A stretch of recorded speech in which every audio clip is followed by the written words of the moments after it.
You know how we all make mistakes? Well, what if one of those little slip ups, a moment of just not paying attention, could actually change your life for the better? We're going to dive into a story where that's exactly what happened. And then we'll break down the secret formula so you can find that same kind of hidden power in your own experiences. So let's kick things off with this idea that sounds a little, well, contradictory. The happy accident. You know what I'm talking about, right? It's that moment when something goes completely wrong, but the result is somehow even better than what you were trying to do in the first place. Seriously, think about it for a sec. Have you ever taken a wrong turn and stumbled upon a new favorite spot? Or maybe you completely messed up a recipe and created something surprisingly delicious. Keep that idea in your head because it is right at the heart of the story we're about to get into. Okay, so our story starts in that kind of organized chaos we all know and love, a busy airport. It is the perfect setting for one tiny little mistake to ripple out and become something much, much bigger. And look, this isn't some huge, life-altering event right off the bat.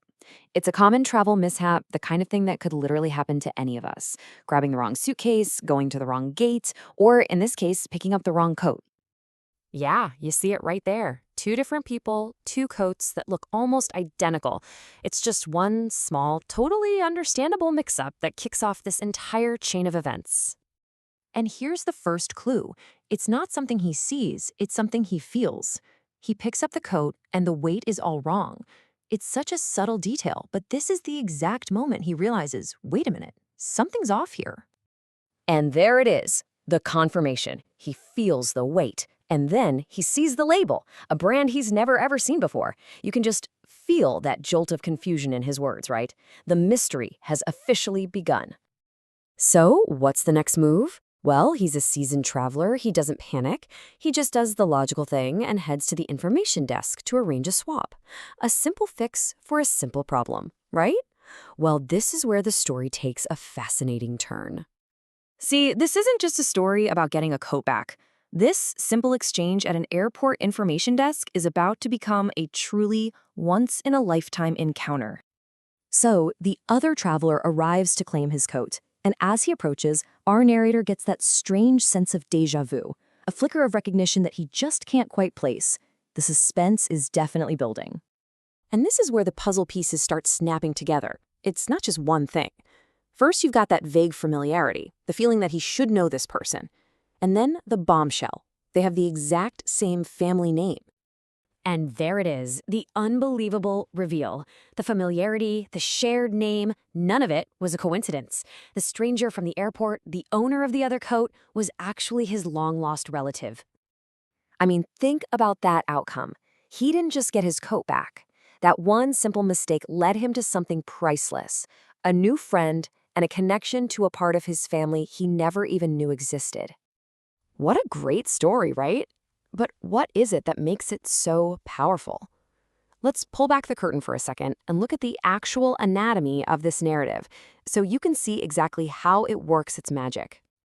This story is a perfect example of what's called a personal narrative. It's not just a report of what happened.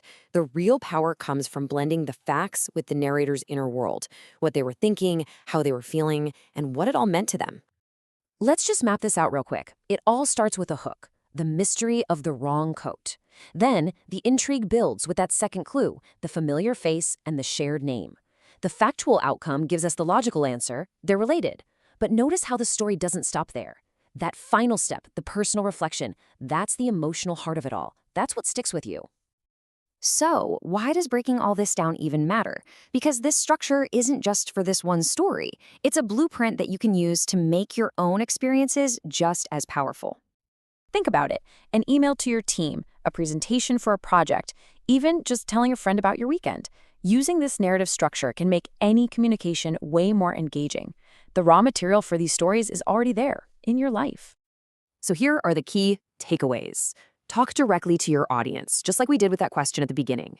Ask questions. Instead of saying, I was confused, describe the action. I stopped and looked at the label. Combine the facts of what happened with your unique perspective, and most importantly, let people in on what you were thinking and feeling. Ultimately, this is what it's all about. Facts are just data points. A list of events is just a timeline. The magic happens when you find the story that connects them all, the mystery, the emotion, the personal meaning. So, I'll leave you with this little challenge. Think back to one of your own happy accidents.